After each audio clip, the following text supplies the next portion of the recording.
So the one question that we had on the final discussion was to try to come back to the original question to some extent on the methodological tension.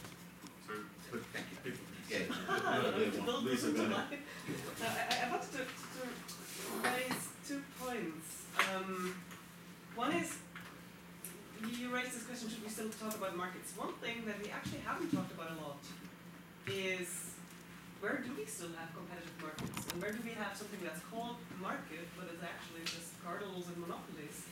And all kinds of power structures. And I mean, there's this whole division between all kinds of liberalism and order-liberalism, emphasizing in particular the responsibility of the state to actually guard the competitiveness of markets, which at the moment it doesn't seem to have lots of followers. And maybe, someone said to me, don't use zombie categories. Maybe in some places the market is actually a zombie category, because what we have is platforms and one interesting thing here is that I think part of the defense of markets in the last decades has always been its effect on corporations and other institutions to get feedback to them, what do customers want, and to somehow discipline them, prevent corruption, prevent waste. But first of all, I'm not sure this is working very well at this point, because the preferences of consumers are endogenous, they are very often manufactured.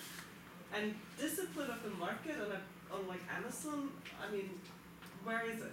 And I think this question of, are markets actually still doing what according to certain theories they're supposed to do is one part of the story. The other thing is, could we also think about other mechanisms for getting feedback and discipline into these kinds of organizations, and then maybe we can have something better than markets. And one other quick thought, and that actually relates to the methodology. So Katerina mentioned materiality, and I took this to refer to actual places, actual people, actual objects. But if I'm not mistaken, in all these 2 days, we haven't really talked about the environment and the climate.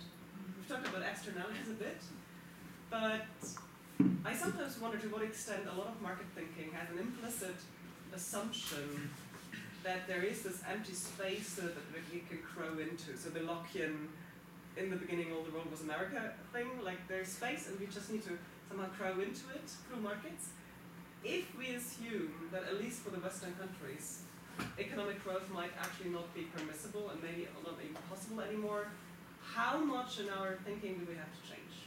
And that then also leads back to, okay, which models are still valid, or which models have an assumption built into it that the environment is therefore free and we can just do with it what we want and we don't have to account for it.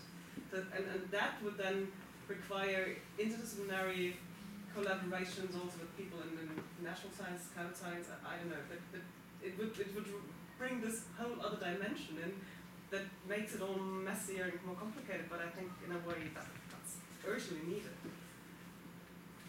More questions, sorry. Yeah, no, interesting, because it's you could take the absence of talk about the environment in 2 ways. One is, we really need to talk about that, and we really need to talk about this because it's important in our religion. The other is, wow, we have this whole group of people who one thing they really agree on, and could agree on in silence, is that the market is not the answer for our environmental problems. Right.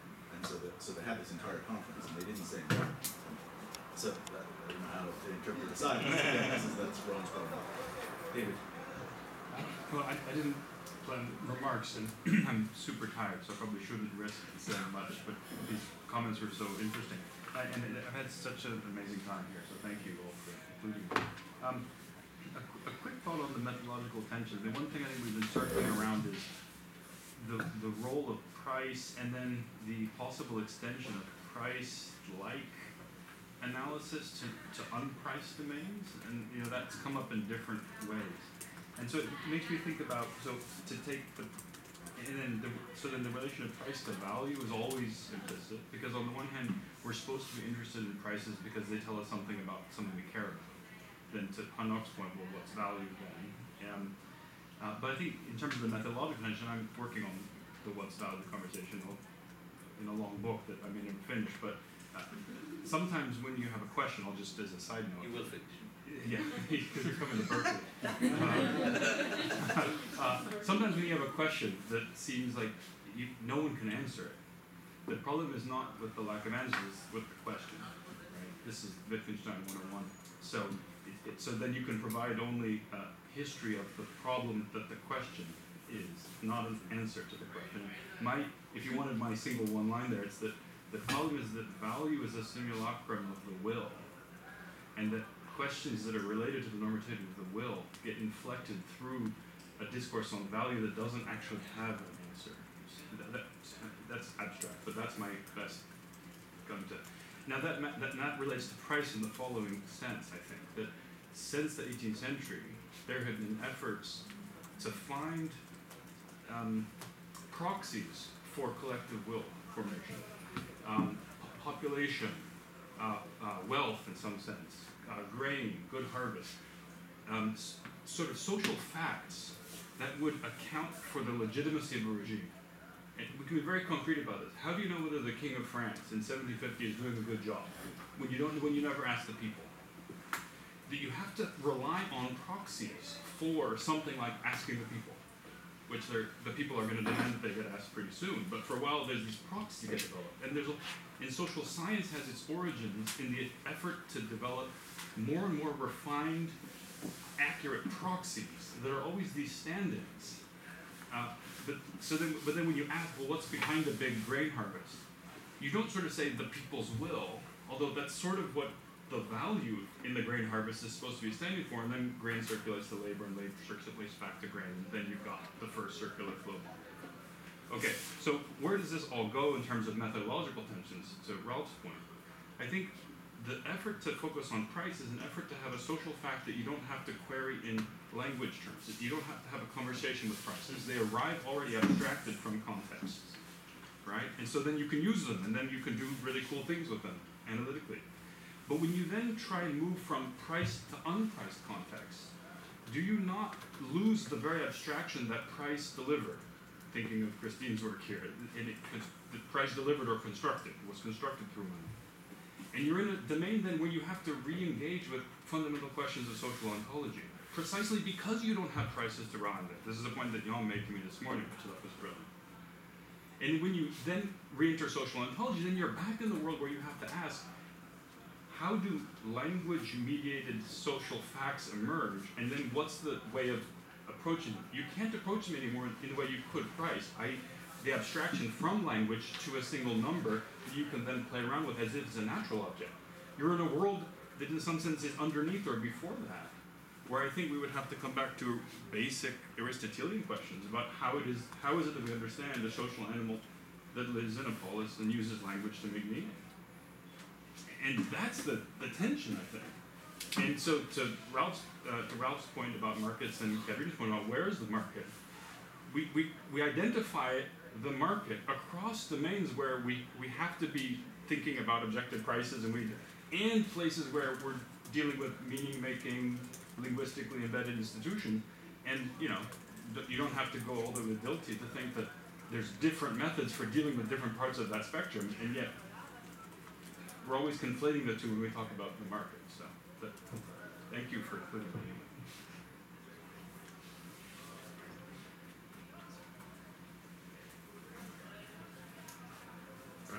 I'll just make a very modest point. Where is the market? I mean, I think a lot of the conversations have suggested that markets come in all shapes and sizes. Some work better than others based on rudimentary objectives. And I think that makes the normative question really hard. I mean, just the heterogeneity of how exchange takes place and how social organizations emerge makes even articulating normative questions feel a little imperial. Asking the normative question, I'm totally with Hanoch. I mean, you don't want to just answer other people's questions. You want to wake up in the morning feeling like you're really tackling important issues. But I think a truly interdisciplinary approach to understanding how humans come together and allocate resources and exchange resources and develop social relations and build collective enterprises the empirical variety is such that the normative questions are really hard to reach. I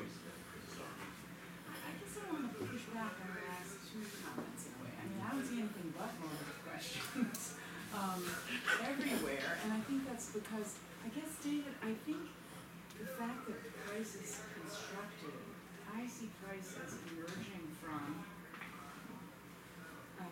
an inherently political process of creating certain modes of exchange so that value is, it may look objective, but our job is to see that it's never objective, that there's not a dichotomy. So, maybe we ultimately agree on that. But instead of having a tension between the non-market and the market, we have the market become non-market. And, both of these things as politically informed in a way that goes all the way down, right? All the rules go all the way down.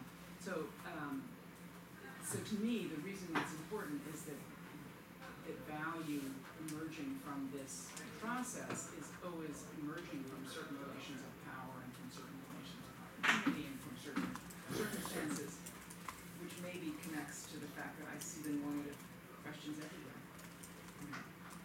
They're in every kind of market and market context.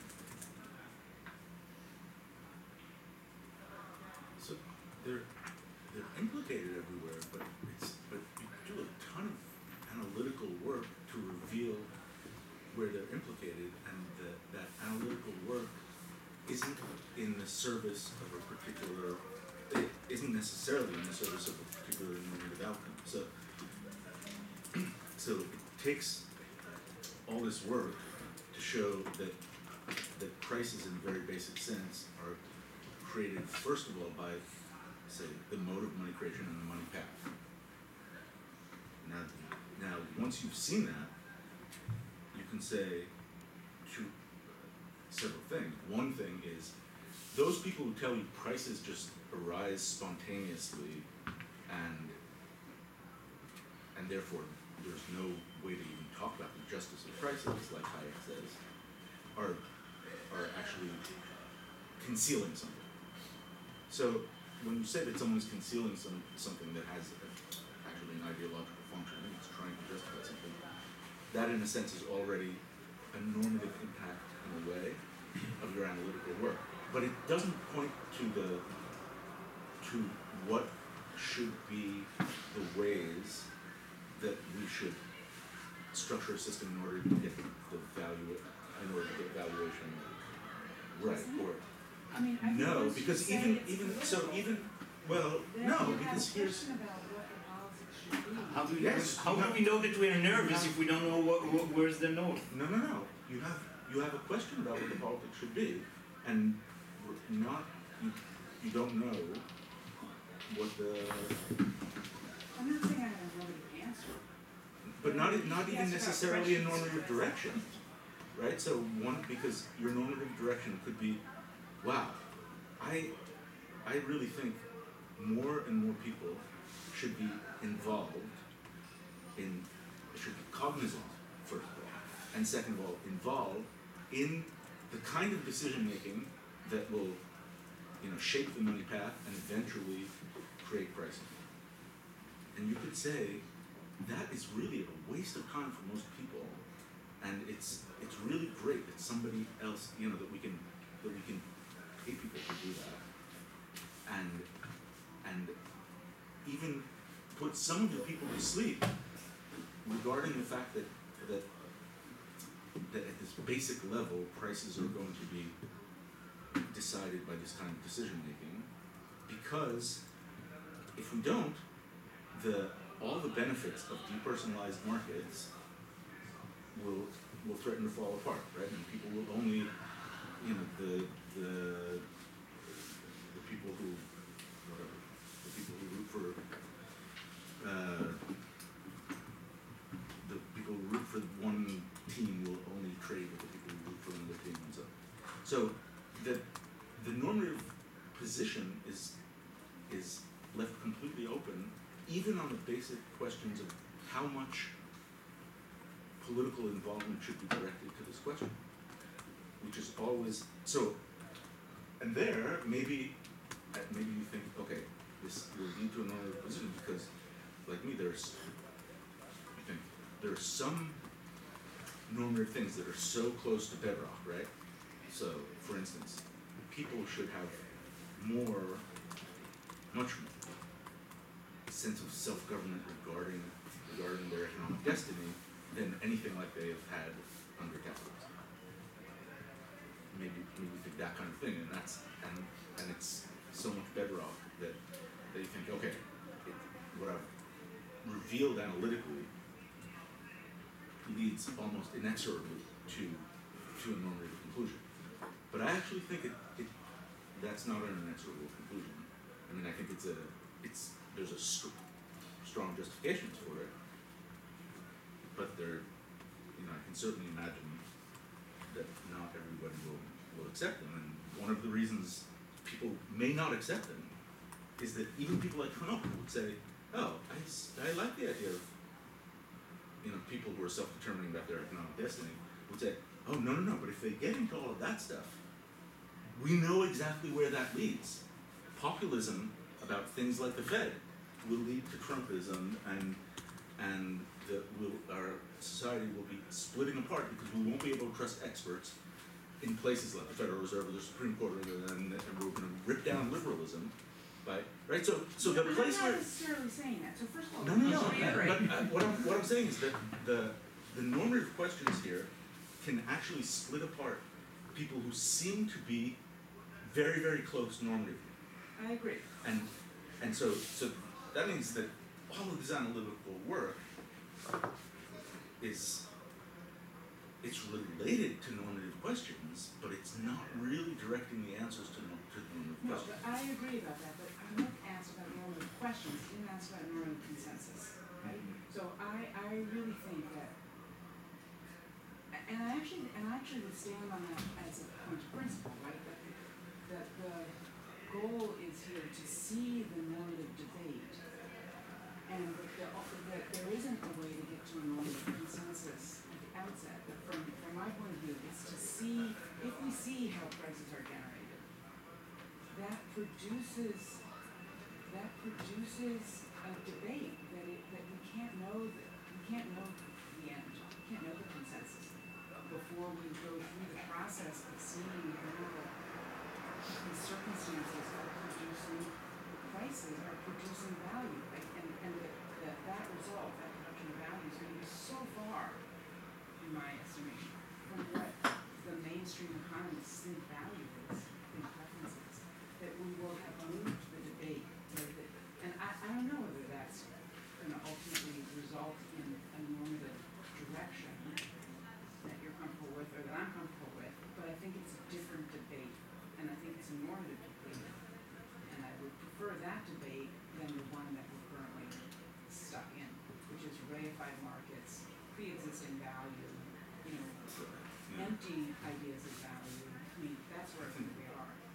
I think we basically agree. I think that the key thing over here is taking away a veil over the fact that the things that appear to be disengaged from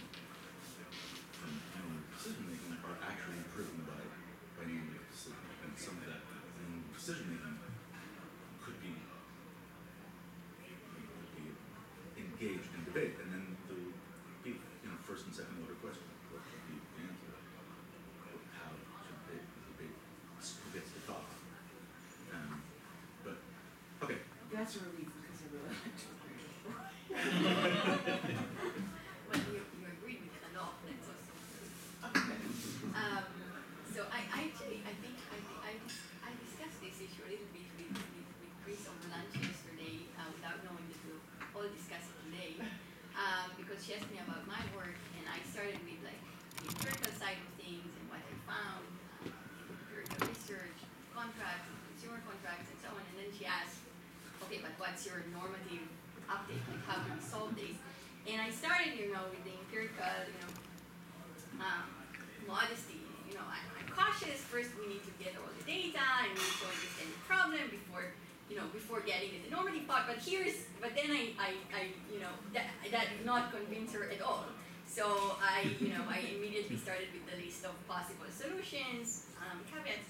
So that is to say, I am a legal empiricist, but so I'm a social scientist, but I'm also a legal scholar, and I think as legal scholars, at least as the legal scholars in the room, should care about the normative dimensions of the problems that we find, the phenomena we study.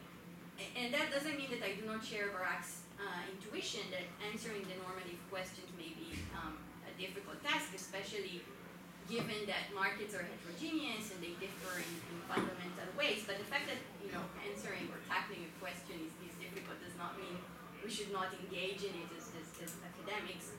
And I would suggest that maybe we should take the fact that markets are heterogeneous to suggest that we may need to tailor solutions. And we talked about contexts and concepts, so maybe normative solutions should be tailored.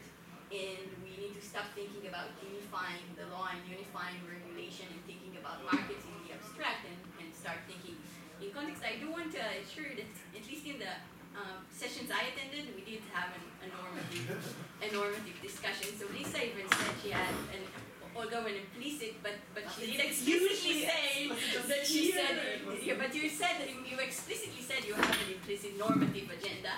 And then we talked about, right, how we should think about disclosure in the consumer setting and whether more information is always better or not. So I think we did engage in some normative debates during the conference. So that's just to smooth my point was actually different. If I for me, there's no because the normative to some extent necessarily, I argue, enters into the conceptual, and even the contextual requires some degree of conceptualism. At the end, the turtles, the underlying, there is a normative debate. So not engaging it is necessarily redefining a conceptual framework that is at best unaccounted for, and at worst is just a reflection of what the hegemony conception. And that was my point about the way that foes of the market take the conceptual understanding, the neoliberal conceptual understanding of the market, as if it is the necessary understanding of the market. So that was my point. And in this respect, not engaging explicitly in the normative is necessarily not doing the job, the critical work all the way through. And I think that on this respect, Chris and I agree. Can I say one thing real fast? I 100% agree with that. I agree where Roy and Chris agree, and I say this, meeting Chris has been one of the highlights of the weekend, of the conference, but Yours was it makes me very sad that you would go to Merav and push a normative outcome. I think I didn't push it, I asked. No, she just asked. Well, okay. Well, then I still like it. But I think there is a deeply problematic strain in American legal scholarship of pushing to normative conclusions, maybe even beginning with normative frameworks, that is immodest, that often it is clearly, and this is where Merav's discipline is coming in, clearly has very little external validity, and it puts a certain currency on certain kinds of scholarship that I think is really premature. And therefore, it makes me very happy to hear that Chris only politely asked whether they would like to know. And you're still happy for me. Question back, Yeah. which is, to me, it's critical self-reflection, right? To ask the normative question is to ask, what are your priors? Right? It's not to say, I want you to promote something. It's saying, it's your third question, Sharon's third question, right? It's asking you to, express what your priors are. Right. Yeah. Where you and Roy agreed is beautiful. Which is, you want a normative motivation behind anything you do, whether it's scholarship or otherwise. But human systems are really complicated, and And in the American Legal Academy, my observation is that there's a premature rush to jump into normative conclusions. But that isn't that a different thing in a way? It's, It might be. Yeah, it is. because Exactly. it's basically the attempt to, conceptualize something and then drive as a policy recommendation. Now we can change the world from it, rather than an understanding or a disclosure of the underlying values that might, inform the concept that you use first to even develop your policy. So I think it's basically turning the thing upside down. And I have the same aversion against that as you do. But I think it's So economists do it well, no? They expose their priors. Well, let's go in order. I probably should speak, but I just joined you a few hours ago. I feel that this discussion started long before, and probably you come from different perspectives. But to add what I understand and my 2 cents to that, you're talking about what is the market, etc., and what are prices and how they work, and also about values. But values and prices are very different, and sometimes I think that in the discussions we talk about them as if we know what we are talking about, and we don't. This is an old issue in economics that was deserted, in fact, in the past, many years ago. So this is totally different.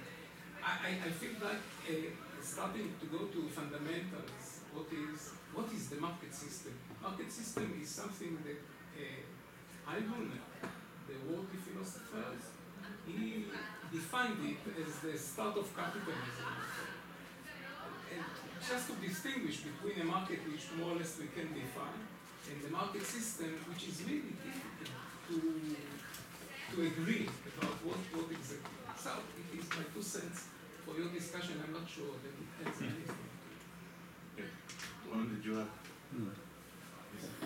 It's one point which actually connects back to something David said earlier. I think there's a lot of implicit value judgments in lots of theories, and I like the explicit pointing out much better, even if it comes with policy proposal. I don't mind that much. What I really mind a lot is hidden value judgments that come across as value neutral expertise. And that actually connects to what you said about prices being a kind of discussion stopper about values. Well, the reason we're interested in prices is because of their presumed relation to value.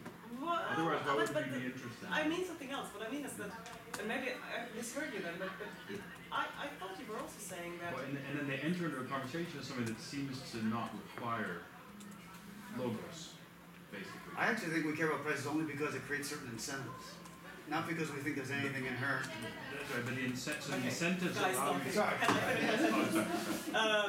You're going to be a good chairman. My point is, Or dean. Dean.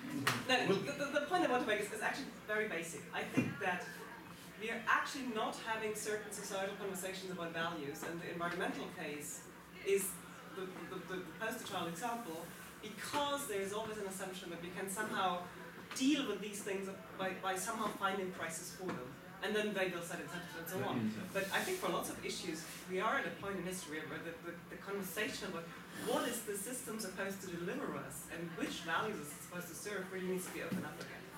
So, my 2 cents here. Well, 2 points on that. First, I think the language of value is already a language borrowed from economics historically. So the moment we start about values as opposed to politics, ideology, other things, we're already done That's with not what I meant. economics. Sorry. No, I know that's not what you meant, but I'm cautious about that language. And I think secondly, and that's related, the reason we haven't cared for the environment for a long time was that we thought we couldn't price it. Right? And so in that sense, there's a particular kind, in a sense also not value it properly in a way that actually translates. In that sense, there is the fact that we don't care is a consequence of the way that we think about it. I don't think we disagree on that point. I just think within that rationality, it's very hard to get at those issues. I don't want this to end. I don't know about you guys. Well, Hanoch has the last word still. Okay, so this is not substantive. Three short points. But it is very substantive. Yeah, exactly. When we say thank you, there's nothing more substantive. Exactly. Kind of being a little bit playful with the word value, we obviously oftentimes take for granted what we value most. So in my opening remarks, I failed to mention the contribution of Noah and Sharon for this conference, and Roy took care of it, but I want you to join me.